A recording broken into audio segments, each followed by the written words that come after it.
प्रभु यीशु मसीह में मेरे प्रिय भाइयों और बहनों, आज पवित्र शुक्रवार है। इस पुण्य शुक्रवार के दिन में मैं आप लोगों का ध्यान क्रूस में से यीशु मसीह की 7 वाणियों की ओर आकर्षित करना चाहता हूं। 7 पूर्णता की संख्या है।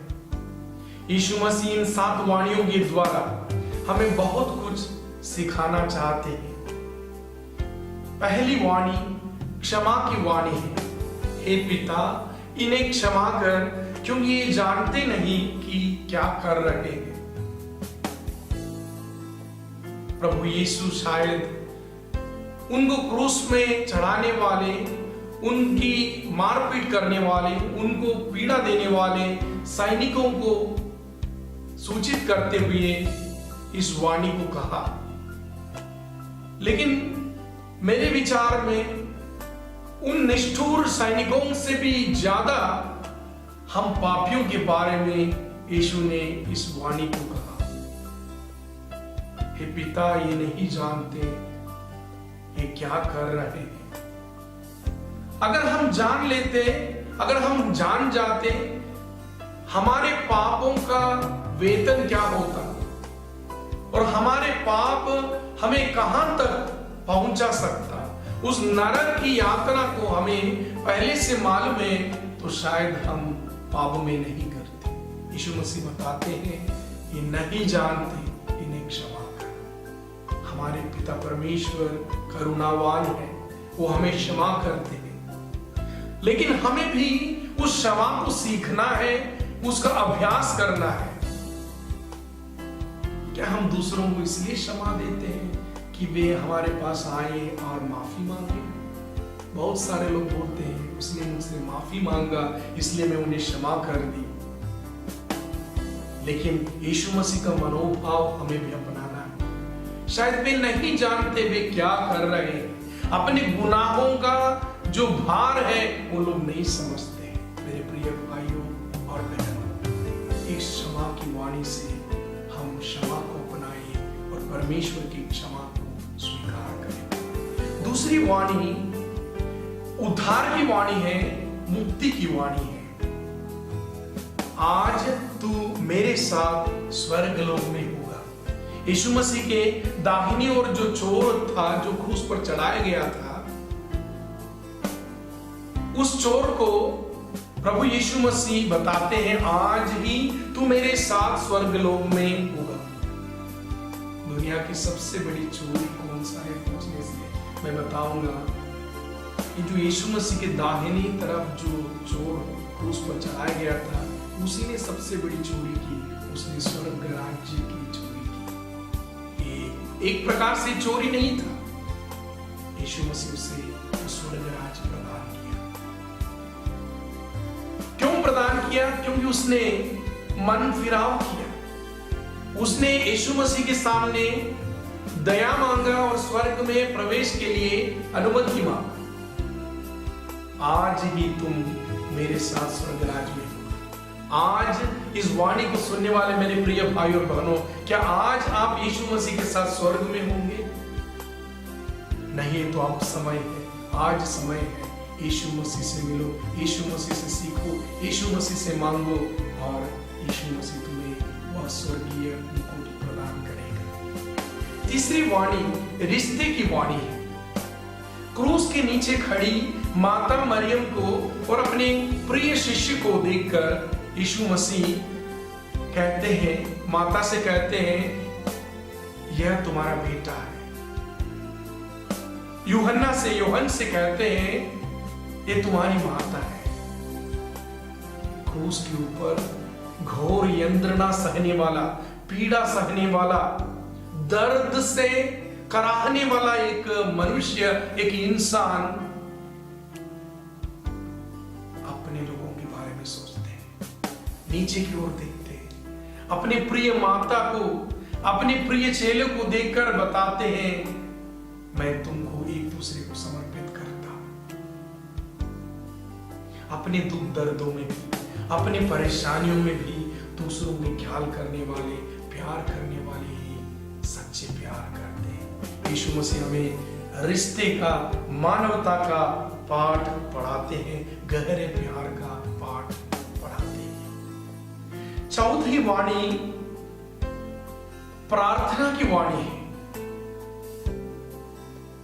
कभी कभी इसे परित्याग की वाणी भी बताते हैं, लेकिन मेरे विचार में ये प्रार्थना की वाणी है। यीशु मसीह क्रूस में से प्रार्थना करते हैं, हे मेरे परमेश्वर, हे मेरे परमेश्वर, तूने मुझे क्यों छोड़ दिया।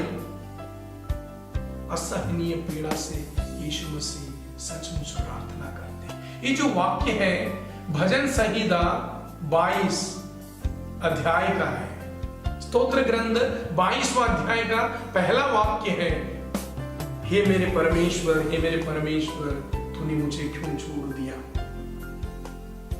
यीशु मसीह इस पहला वाक्य के साथ पूरी प्रार्थना को याद किया होगा, उस पूरे भजन संहिता का पूरे अध्याय को याद किया होगा। उस अध्याय के आखिरी में हम पढ़ते पढ़ते देखते हैं कि सारी जनता यहोवा की आराधना करेंगे, उसके सामने घुटने टेकेंगी। यीशु वही प्रार्थना करके अपने पिता से वही निवेदन किए होंगे कि सारी जनता में सच्चे परमेश्वर की सच्चाई और आत्मा में आराधना करने वाले एक नए नव समूह के निर्माण हो। यही यीशु मसीह की प्रार्थना रही। पांचवा वाणी है, मैं प्यासा हूं। ये पीड़ा की वाणी है, मैं प्यासा हूं। लेकिन मेरे प्रिय भाई बहनों, ये प्यास क्या चीज है। आप लोग कभी कभी ऑपरेशन थिएटर के सामने गया होगा, कोई भी अस्पताल में जब आप जाते हैं, मान लो उस अस्पताल में ऑपरेशन थिएटर में एक माता पिता का छोटा सा बालक है, उनका ऑपरेशन हो रहा है। माता और पिता इधर से उधर टहलते रहेंगे, बहुत प्यास लगेगा उनको, लेकिन पानी देने से भी वो नहीं पिएंगे, क्योंकि उनका जो प्यास है पानी की प्यास नहीं, प्यार की प्यास है। जब यीशु मसीह क्रूस से कहते हैं मैं प्यासा हूं, इसका मतलब वो उनकी प्यास जो है आत्माओं के प्रति प्यास है। प्रिय भाई और बहनों, मत्ती के सुसमाचार अध्याय 25 में लिखा है, मैं प्यासा था और तुमने मुझे पिलाया। ये प्यास भी शारीरिक प्यास से भी बढ़कर आत्मिक प्यास है। कितने लोगों के आत्मिक प्यास बुझाने के लिए आप लोगों ने प्रयत्न किया। यीशु मसीह क्रूस में से वही वाणी हमें सुनाते हैं, मैं प्यासा हूं। छठवां वाणी है, पूरा हुआ है। ये विजय की वाणी है, विजय की वाणी है। यीशु मसीह कहते हैं समाप्त हुआ, पूरा हुआ है। जिंदगी में इस धरती पर उनको जो मिशन कार्य सौंपा गया था, जो पिता की इच्छा पूरी करने के लिए दिया था, उसको परिपूर्ण करके यीशु मसीह कहता है पूरा हुआ है।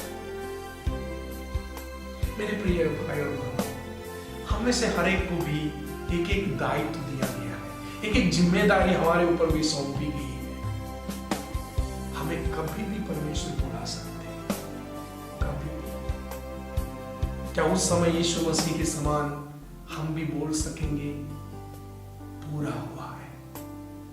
इसके लिए क्या करना है? इसके लिए हमें बहुत बड़े बड़े काम करने की जरूरत नहीं है। हर पल हर समय ईश्वर की इच्छा को जीते हुए अच्छे कार्य करते रहो, पाप से दूर रहो, आत्मा को सुंदर रखो और हमेशा तैयार रहो, तो हम भी बता पाएंगे पूरा हुआ है। सातवां वाणी है पुनर्मिलन की वाणी। हे पिता, मैं अपनी आत्मा को तेरे हाथों में सौंप देता हूं।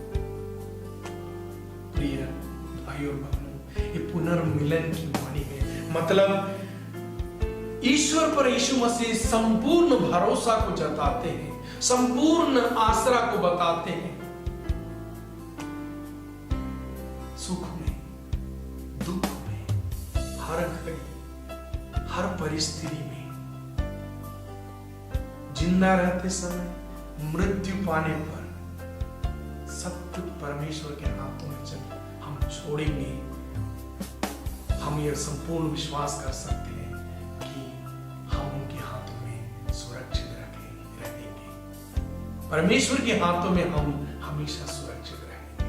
आइए इस पुण्य शुक्रवार के दिन हम अपने आप को परमेश्वर के हाथों में सौंप देंगे और एक सात वाणियां हमारे जीवन में बिल्कुल काम करें, मन फिराव करें। आज के दिन हम परमेश्वर के साथ स्वर्ग में रहना है, तो हमें उनकी वाणी सुनकर मन फिराना है।